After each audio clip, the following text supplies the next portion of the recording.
বিসমিল্লাহির রহমানির রহিম। দেশের জনগণ, সাধারণ জনগণ রাজনীতিবিদদেরকে পছন্দ করে না। এটা কি আপনারা রাজনীতিবিদ আপনি জানেন? জানেন না।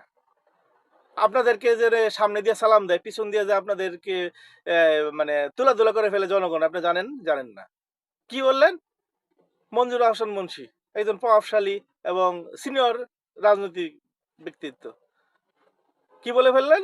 যে যার বাপ-মার পরিচয় নাই, যার বংশ পরিচয় নাই, সে নাকি এমপি ইলেকশন করবে। কেন? হাসনাত আব্দুল্লাহ কি এমপি ইলেকশন করতে পারে না? আপনার চেয়ে কিসের যোগ্যতা তার কম? আপনি কি পারছেন শেখ হাসিনাকে হটিয়ে দিতে? তারা তো ছাত্র জনতাকে একত্রিত করে এই ফ্যাসিস্ট আওয়ামী সরকারকে হটিয়ে দিয়েছে। ফালতু কথা কেন বলেন? আপনার এক ফালতু কথার জন্য পুরা বিএনপিকে এই দায় নিতে হয়। ওদিক দিয়ে আরেকজন শাহজাহান চৌধুরী, হ্যাঁ? বলে কি? প্রশাসন আমাদের কথা চলতে হবে, আমরা যা বলব তাই বলব। আপনারা কে? আপনাদের কথা চলতে হবে? প্রশাসনের কথা চলবে। একটা সরকার তো দেয় দল তো প্রশাসনকে দ্বিধাভুক্ত করে দলীয় দলীয় যুক্ত করে শেষ করে দিয়ে গেছে। আবার আপনারা শুরু করছেন।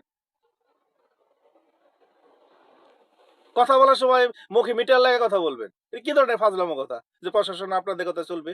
প্রশাসন চলবে দেশের উন্নয়নে, দেশ যেভাবে রাষ্ট্র যেভাবে পরিচালনা করবে, রাষ্ট্র যে সংবিধান অনুযায়ী চলবে সেভাবে চলবে। আপনি কে? আপনি যত বড় ব্যক্তিত্ব হন না কেন, আপনি কে?